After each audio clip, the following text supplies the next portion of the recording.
Welcome to the AI Lyceum. Today we have Benjamin Rosman on the podcast, who is a very accomplished machine learning expert.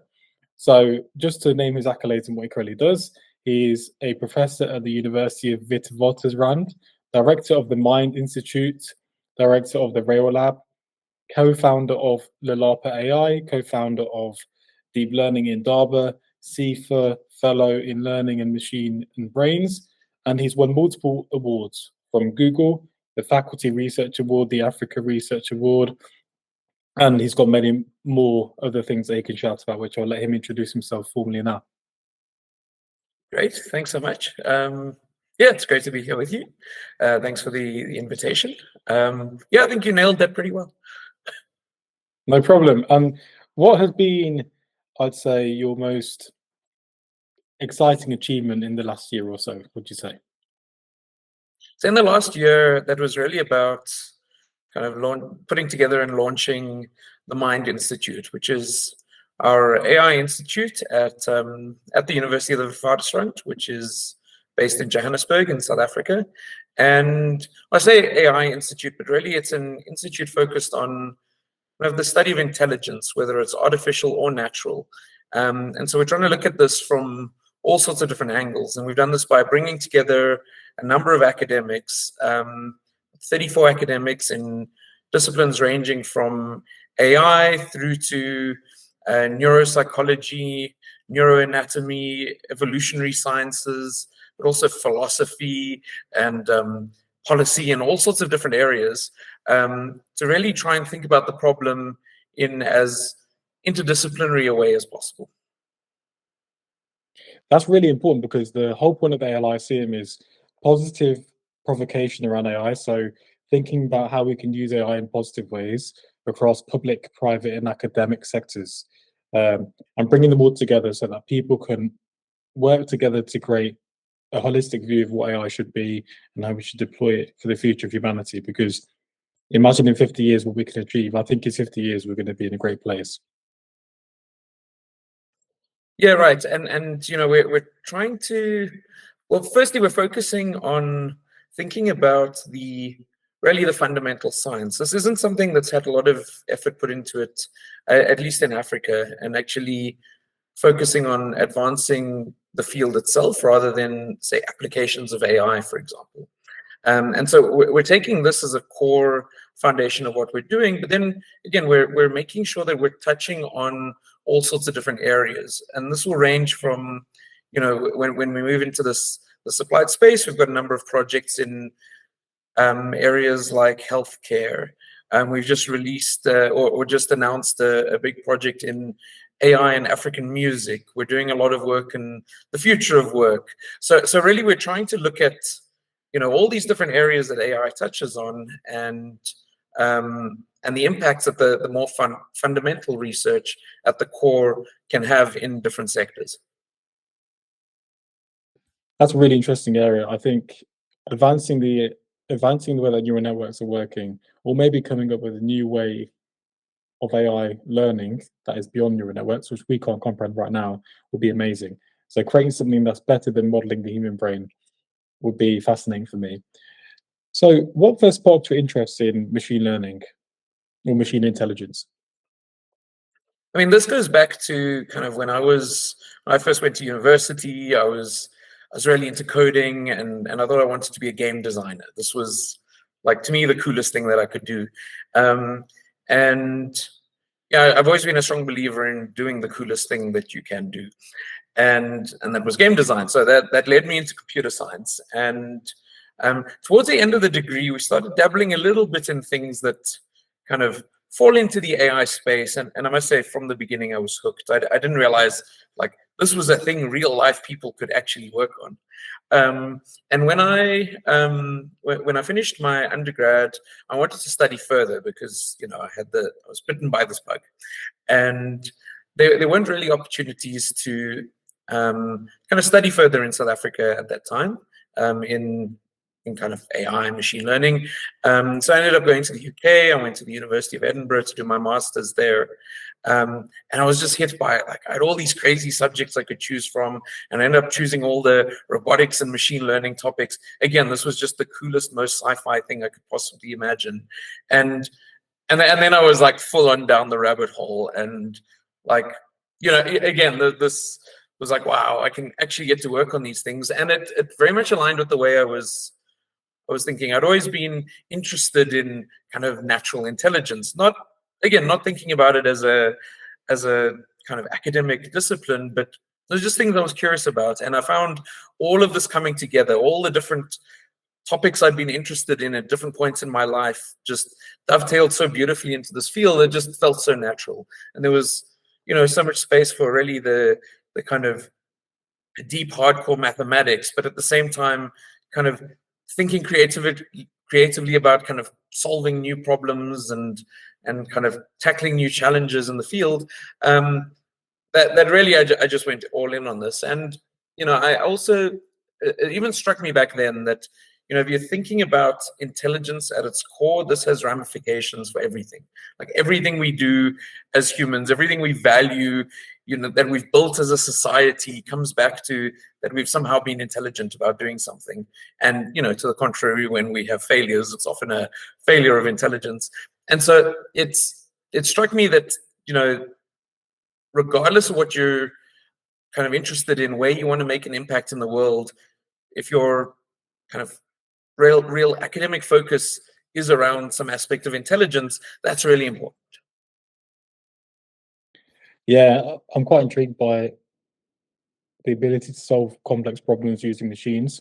And interestingly enough, your background or your makeup of your mind is similar to Demis Hassabis, because he, the CEO of DeepMind by Google, who invented AlphaGo, one of the pioneers of AI in our current generation, Nobel Prize winner, loved developing games, and he develops a company back in the day that developed games. So you are very similar to him. Do you take a lot of inspiration from Demis? I mean, I really kind of respect what he's built. Back then, I guess I was doing all of this before I knew he existed. It was only kind of really towards the end of my PhD and post that DeepMind became a thing.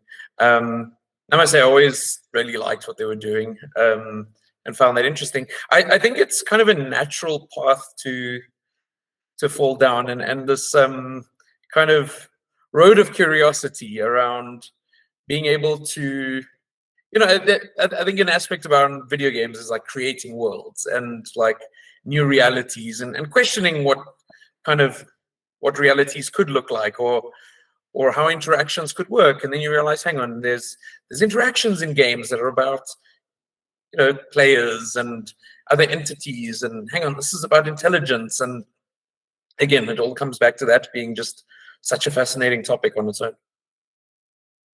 Yeah, it's fascinating, and I'm sure you've seen The Matrix, the film, but it feels like there could be a convergence of the game world that you're talking about, plus AI and agents, and not exactly like The Matrix, but in a world where we can have a new world that we can't even imagine at the moment. Maybe a less dystopian version. Yes, exactly. I think there's a positive world in the future where we can enter virtual worlds to unlock more creativity, to explore maybe places that we can't explore. So let's say, for example, if we want to go to Mars now, we can't physically go to Mars without particular gear on, but in the future we can go and visit Mars virtually, walk on the planet, etc., etc. So we can start exploring places in the universe without needing to be physically there as well. That could be an amazing future. Yeah, I mean, I think that kind of thing is super cool, but also very interesting from like the flip side of that is that, as a species of apes that managed to somehow find its way out of like running away from saber-toothed tigers and instead into like the realm of being able to build smartphones. That's pretty wild that we managed to accomplish this, right? And I think it's interesting to see how amazing it is that we've built all these things, but also the kind of challenges that we face. And we see this with like every new generation of technology in like the way we as individuals, as societies, adapt to our new discoveries, our new breakthroughs that kind of very quickly become our kind of standard everyday way of living. I mean, if you think about, the internet and social media and cell phones and all of these technologies and the impact they've had, but now coming to AI, we see, the fanfare that the big, LLM started being released with, and in the space of just a couple of years, how they've come to dominate conversations in like every sector, that you can't look anywhere without news headlines going on about them, how a huge percentage of the global population is using these things.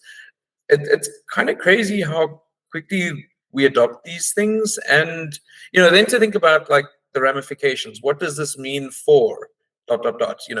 Anything from being human to how we communicate to how we trade off real worlds versus virtual worlds. I think it's just fascinating what this does for many questions in areas like philosophy and social sciences and so on, about how do humans actually deal with this. Again, it's pretty crazy that we can. Yeah, it is very crazy, but it's also rapidly evolving, right? I imagine in 10 years' time, we're going to be in a place where maybe we can fix massive issues like curing diseases forever, incurable ones at the moment. I've got another question for you. So you work on the Institute. What is that about, and how can people listen to this podcast, get involved, or learn from it?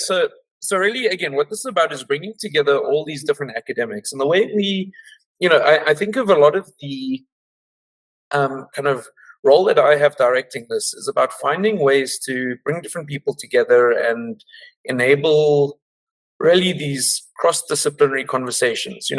Famously, everybody working in different areas speaks a different language, and so the challenge is getting people to bridge those divides and do new things. So the way we think about this is we have, at least internally for our what we call the fellows of the Institute, we have regular kind of workshops and gatherings where we kind of do deep dives into different topics. These could range from AI safety through to things like consciousness or sleep. We bring kind of our community together with speakers to discuss these topics. Sometimes we instead get people to give feedback on certain projects they're working on. And really it's about getting them to pique each other's interests in these topics. And then we kind of have a seed fund where we encourage them to kind of collaborate on new crazy ideas together, and try and support those projects in different ways, like whether that's financially, whether that's giving them kind of postdocs to help some of these projects. And the idea is to kind of get them to leave their comfort zones of what they normally work on and find natural areas to interact with people from different disciplines, different ways of thinking. So a lot of what we've been building so far has been about that, been trying to facilitate these kinds of conversations. We're now about to launch like a seminar series, and we're looking at more avenues now to become more public facing in the kind of work we're doing. Because I really think with where we are in kind of the development of AI, it's really important that people that aren't just in academia, that are in different sectors of the public, are better informed about what's happening in AI, are able to actually contribute to that conversation, particularly because, we know that there's a lot of risks in a lot of different ways. As we were kind of saying a few minutes ago, like any rapidly changing technology is going to change society around it. And I think it's really important that we make sure that this is done in a kind of favorable way. We know there's like this huge laundry list of possible ways that bad things could happen from AI, and inevitably bad stuff will happen. I mean, this is the nature of anything new that we don't quite understand yet. But the more that like just your average person in society is aware of how the developments are progressing, what the implications are for anything from work to their social interactions to their kids' education, these kinds of things, I think the better we can like build robust conversations, we can think about how we actually want like not just the technology, but our society to progress in a positive way. And I think really getting the buy-in from society in general is a big deal for us to kind of build the kinds of futures we want to move towards.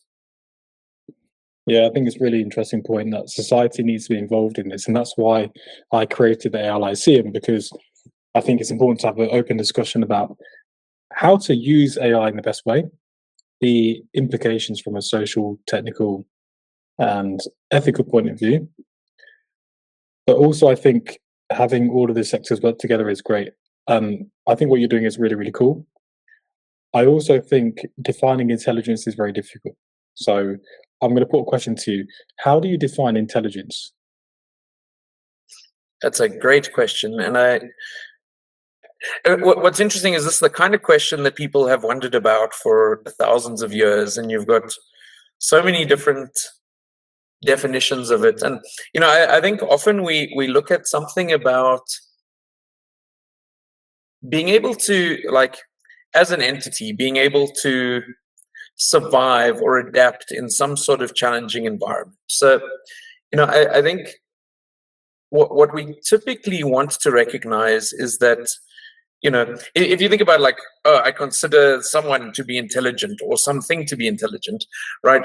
If you think about what that means, typically it's got something to do with, if you throw some sort of difficulty at it, it can deal with this thing, right? So, if it can, like, happily do the same day to day every day, or the same task all the time, like, no matter how complex that task, we tend to not think about that as intelligent, which is interesting. So just for a second, like, this is where we look at, like, philosophically, we've been looking at this question for maybe thousands of years.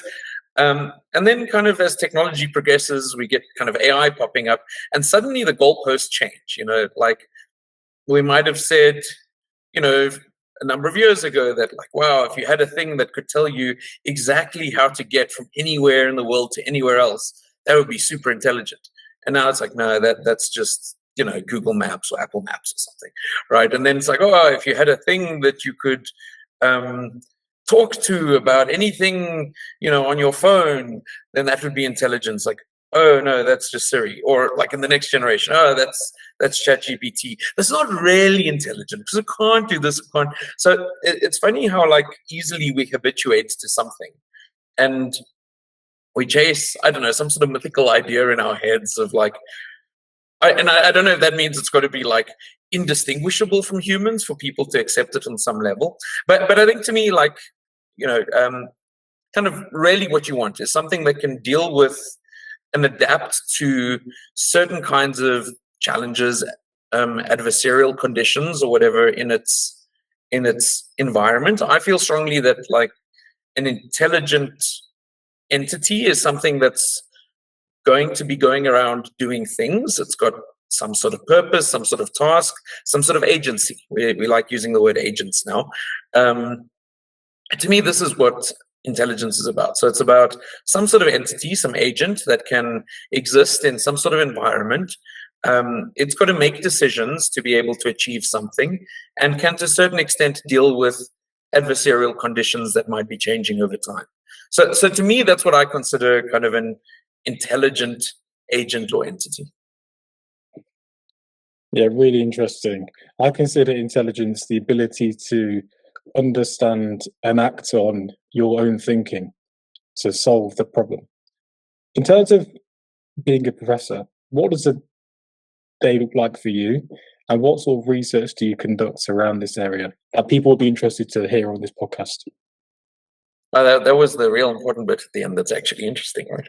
I mean, so there's many different aspects to it. I think it's a bit different, kind of directing an institute, but on the more kind of research type front, it's working with colleagues and working with many amazing students.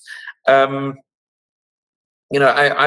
tend to, the way I like to do research tends to be more collaborative. So even when we've got students, often our research meetings are multiple students with multiple supervisors discussing the kinds of projects we're working on.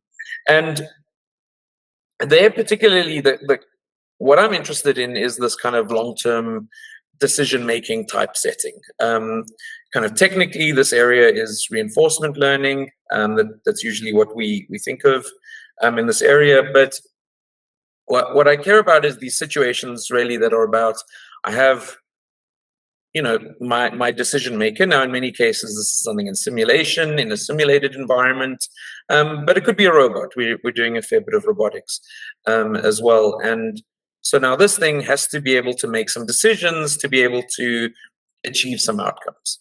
What we kind of think about a lot in our lab is focusing on really a couple key properties that we want these things to be more general, but we also want them to be safe in what they're doing. And so a lot of our work is around building new frameworks, thinking about new ways that we can accomplish this. So how do you do that? Well, there's a lot of different ways. We often think about, how can I break down what the agent's trying to accomplish into a way that might give it some reusable knowledge, right? So, and this could be in many different forms. This could be saying, well, if I'm trying to solve very hard problems, what I might need along the way are skills. So if I can learn skills that are reusable, then these are things I can piece together to solve hard problems. Or alternatively, maybe I need some kind of knowledge about the world. This might be something that if I use a certain skill, this is what's likely to happen. It might be knowledge about if I interact with some certain element of the world, this is what happens. Like I don't know, push the light switch, the lights will go on. Unless they're already on, then maybe they go off. And, these kinds of things that might help you reason through general settings of problems. So these will be the kind of things that we want to think about. A lot of our work then says, well, if we can factorize your interactions with the world, the required knowledge about the world, can we then piece this together in ways that are maybe aligned to human communication, or let us say something or prove something about how the behavior might work? So, for example, we've got a whole big research program where we've been looking at, can I take kind of a human requirement? So maybe I can specify a task that I want my agent to perform. So maybe I want my robot to be able to take certain people coffee and then deliver mail to other people, and then do a variety of tasks like this, but also never enter certain areas in the office building, or make sure that I don't bump into people and this kind of thing. Can I express that in a human-friendly language, maybe translate it through some mechanism into kind of what these behaviors should look like, but do it in a way that I can prove that those conditions will always be met. So we do a lot of this kind of work in trying to kind of make sure that we get to increase the generalizability of our agents, but also maintaining safety kind of from the beginning. So this is kind of the sort of thing that we focus on in our lab, but we also do some more applied stuff. And on that front, I think one of the more exciting ones we have at the moment is we've got there's a site just outside of Johannesburg, about 45 minutes outside of Johannesburg, called the Cradle of Humankind, because there are these huge cave systems there where apparently more hominid fossils have been discovered there than anywhere else in the world. And that site is a research site owned by our university. So we've got a big project at the moment where we're kind of putting robots into the caves to help map the caves, and with the long-term ambition of, hey, wouldn't it be cool if we could discover some sort of human ancestor with a robot? So that's really interesting, because I'm a big fan of Plato's allegory of the cave, which is obviously, as we know, an allegory that explains the theory of what's real or what's not, and the interpretation of the world, right? And so we just took it literally. Yes, exactly. We went to find a cave. Exactly. So you've got your cave, right? But how I've applied it to AI is, in the cave, you have people holding up certain symbols and icons. There's a fire, and on the wall there are shadows. People think that this is reality who are chained inside the cave. AI thinks that the labeled data, if it's called an apple and it is an apple, it knows that apple is an apple, but it hasn't ever really tasted an apple. It has never held an apple. It's never seen an apple tree.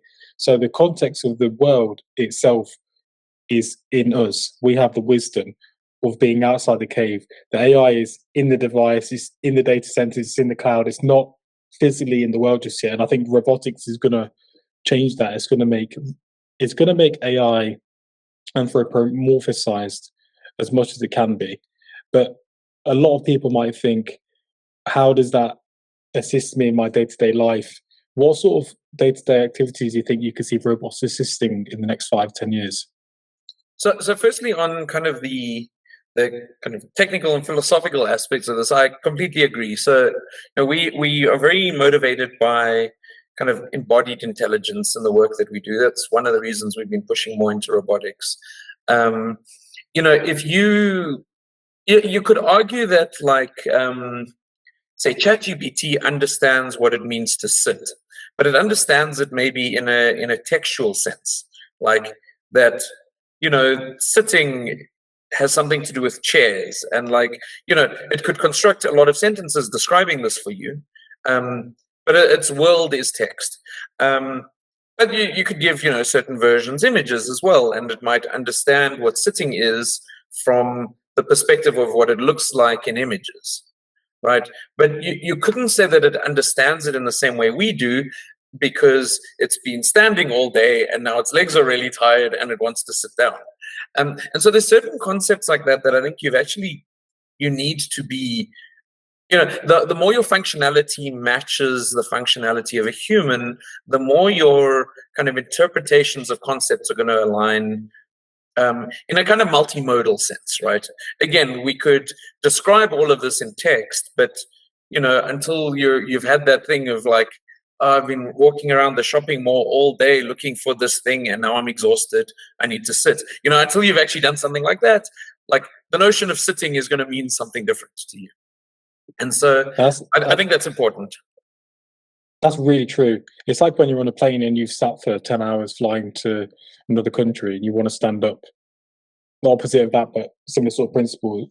I like that actually, because you're talking about the need to do something gives it context. So the need to eat, the hunger around food is what gives the food context to being needed. That's really interesting. Yeah. I guess in a similar way, like with the sitting thing, that like if you ask someone about sitting, you could describe in words like that feeling of kind of cramps you get from a long haul flight or something.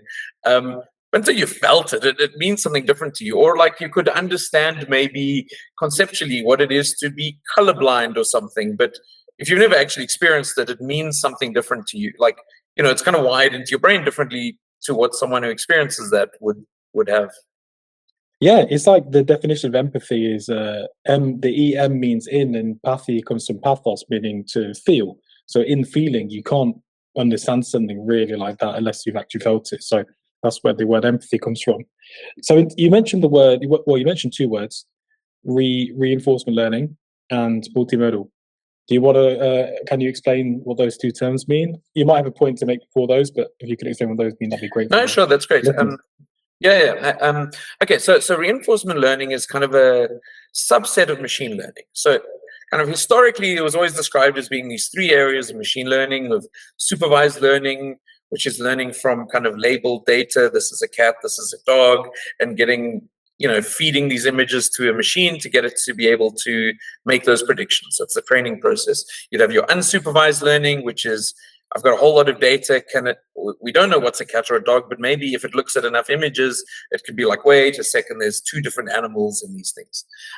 Reinforcement learning is a very different kind of problem, and it talks more to what I was speaking about with agents earlier on. So the reinforcement learning problem is really about saying that you think of your machine as an agent that's got to make decisions, but kind of the impact of it, like its decisions make some sort of impact in the world. So we typically think we can model the situation is you've got your decision maker, your agent, and it's got to learn how to take a sequence of actions, each of which might affect the world. So it might be that it moves its leg and now it's in a slightly different position, or it might be that it pushed a button and now the lights are on, or it might be that it said something and now there's different kind of knowledge out there in the world. So it's got to make a decision, but those decisions affect the world. And it's not that a single decision is important, right? So in the case of like, your thing that can say, is this a cat or a dog? It's making a decision, but it's like a single decision. What's important here is that the kind of outcomes would be from a whole sequence of things. So I think in this case of learning to play chess or Go, or learning to drive a car, or learning to play football or anything like this, right? It's not like each individual action might not be that important. Maybe there are cases where it is, but it's really about a whole sequence of things that lets you win the game, or lets you grow your crops well, or lets you drive to your destination. And the challenge here is it's not like, I can see, it's not about like, whenever the world looks exactly like this is what I have to do, because there's too many options, right? So you've got to be able to typically, to some extent, reason through what might happen in the future, to be able to maybe predict the effects of your actions, but also to have some way of saying, like, I know what a desirable or undesirable outcome is like. I know if I fall down the stairs, I've been told that's bad. If I bring a human a cup of coffee, maybe that's good. But each step along the way, I've got to kind of figure out myself what is good and bad here. So this, you can almost think of this problem as like the problem that we have as humans in like trying to exist in the world. We start off with a case where, we're kind of flapping our arms and legs around randomly. And we've slowly got to build up our knowledge of like how our bodies work, how we achieve goals. We've got to learn putting your hand on a stove is a bad thing. Falling down the stairs is a bad thing. And also, having your hand very close to the stove is kind of bad. And, we build up all of this kind of behavioral knowledge. But the way we do that is really through trial and error learning. Sometimes good things happen, sometimes bad things happen. We've got to build up these kind of models in our head of like how the world works, how our bodies work in the world. And that's kind of what reinforcement learning is trying to emulate through kind of similar types of processes. The other one you asked was about multimodal. And multimodal, kind of, we often talk about models being multimodal, or sensing data being multimodal, or something like this. This really refers to like the information that your intelligent agent is working with coming from different modalities, right? So it wouldn't be just text, but it might be text and images, or maybe audio and images, or so the idea is really that we're trying to bridge, and this is what you see in like some of the newer kind of large models that will have like be able to work with vision and language at the same time, or audio and language and so on, is that when we're operating in the world, we're using kind of all our different senses to give us a more complete picture of the world, right? So this is what I'm seeing, but it's also what I'm feeling with my hands. It's also that I can feel in my inner ear. I can feel the orientation of my body. I can feel any acceleration. My brain fuses all this information together to give me a more complete picture of the world. More so than if I was lacking any one of these modalities. And it's super useful to have this. So, you might think, for example, of the task of, let's say I'm a robot and I want to be able to pick up a mug that's like sitting on my desk. Okay, if I'm, your obvious thing might be, okay, I'm going to use just visual information to be able to do this. And you can do that. And in fact, this is how the field of grasping has worked for a very long time, that, you're going to take try work out the coordinates of where something is in your visual field and figure out where your arm has to be to grab it. But actually, you need more than that. You actually need to know where your arm is. You need to fuse what you're seeing visually with kind of the angles of each joint in your arm. And like, because without that, you don't know what you're supposed to do next, right? Maybe you can figure it out from the image of what you're seeing, but that's really hard compared to if I knew my arm was at roughly this angle and so on. But then it turns out we take it a step further. If you include tactile information, so what you're feeling in your hand, turns out this is really powerful. So if you can't feel anything in your hand, right? So if your hand was completely numb, picking something up is difficult. You've got to be really precise about where you put your hand, when you close it, how hard you apply pressure, and so on. it seems like we don't do that much in the way of calculations from our visual information in this case. We put our hand in roughly the right place and close it until we feel certain pressure. And then we're like, aha, I've grabbed it. And you can kind of get this if you've ever like sat in an awkward position and your arm goes numb, and then you try pick something up. It's really difficult because you're not getting that tactile feedback. So if we're able to do like our brains do in our kind of machine learning models and fuse information from really these different modalities, it helps us solve problems in firstly easier ways, but secondly, it makes it more robust. If your mug is way heavier than you expected, right, you can deal with that because you feel, hang on, as you're lifting it up, it's not responding in the way you think it is. You think it's supposed to. Or, I don't know, if the handle was squishy or something, you'd change the way you move, right? You're fusing all this information together. And so this is where, a lot of work in different areas of AI, right? Again, from the large models, but through to robotics, they're all trying to move to this more multimodal state because it gives us this kind of more complete picture of the world. Really fascinating stuff. And I like how you mentioned the grasping thing. If I pick up a mug and it's too heavy, I'd have to adjust my sense of understanding how to pick it up. This is why all of this information, like, if you're thinking about different modalities, if one's not giving you enough information, you can rely on other ones to help finish the picture for you. Exactly. So you mentioned, we've talked about reinforcement learning, we've talked about multimodal. Let me see what other questions I've got here. This is an interesting one. How do you balance the interplay between human intelligence and machine intelligence? When you say the interplay, what do you mean there? Is like how they interact with each other? Yes, how we interact with each other in terms of robotics. How do we maybe in the future work with robots on ChatGPT? How do we use ChatGPT as best as we can? What part of our life do we use for ChatGPT, for any of these tools? And how can these tools help us to enhance ourselves? I think that's a super interesting question because there are so many different aspects to it. And, these range from, I've done a lot of work in the past thinking about what we call theory of mind, or in this case, machine theory of mind, where, if you and I are collaborating, how do we do that? Well, and technically there's always a lot of different ways to solve these problems. Maybe if you have just a big enough, like, I don't know, language model, and it's seen enough data, then it can predict stuff well. I tend to not always find that the interesting way to think about a problem. So, you can be kind of explicit about this sometimes. So, we've done some work where we say, well, what's actually going on there is when we're interacting, you're trying to make predictions of what I'm going to do, or in fact, predictions of what maybe my internal mental state might be looking like. What kind of things are going on? In a simple case, maybe am I distracted? Am I tired?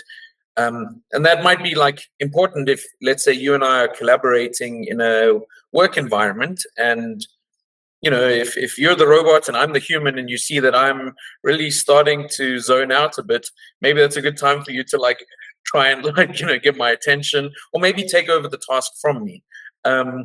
But you can do better if you're trying to, again, model the kind of mental state than if you're just looking at the behavior. Because again, this would be about like trying to fuse together what you're seeing, come up with a model that explains what might be happening. So there's like nice probabilistic ways you can think about this. And I think this is a cool way to get humans and machines to interact, is really around being explicit about the reasoning processes that the other ones might be doing, and thinking about how can we kind of model this in a useful way that lets us collaborate interestingly.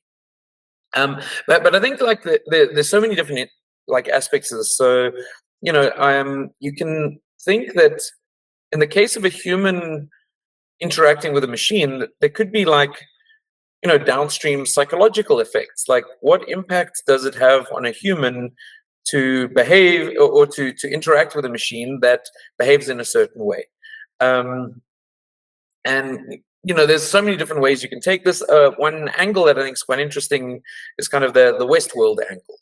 Let's say that you've got a human interacting with a machine, and let's say we knew that the machine couldn't feel pain or suffer. I mean, how we would know that is a whole different question, but just for argument's sake. And now, let's say this is a bit of an extreme example, but let's say then that meant you could be in an environment where you could do terrible things to these machines and exploit them or kill them or something, and it's fine because it's not suffering. But what does that do for our own psyche? Like, if that machine was human-like enough for us to kind of be able to interact with it as a human, but then do these terrible things, so what does it mean about the way we perceive other people? And I think these kind of questions start getting super interesting, bringing in aspects of psychology and philosophy and so on.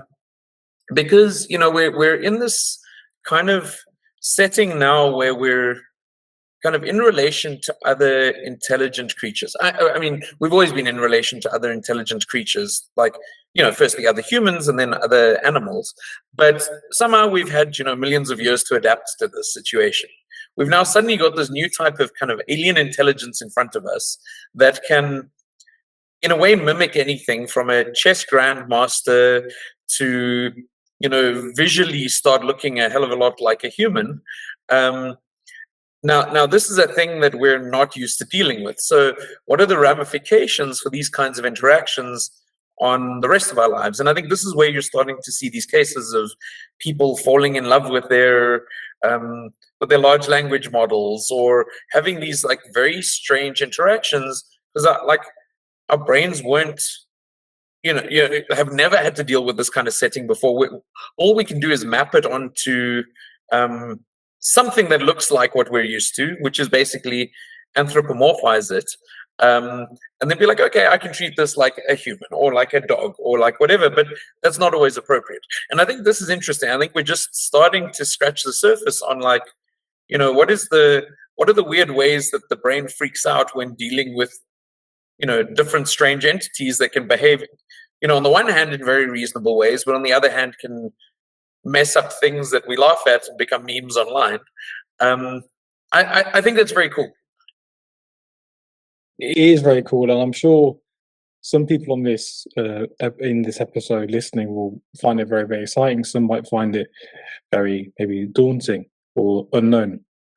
My last question to you is, if you had any question to ask the viewers, which they have to answer in the comments ideally, what would you ask them? That's a great question. It's very meta in this way. I've got to ask a great question based on your great question. Yeah. There's so many ways that I could take this. I think, the kind of big questions to me, and I'm using this like kind of thinking out loud here. I think there's many big open questions at the moment, and these range from things that look more technical.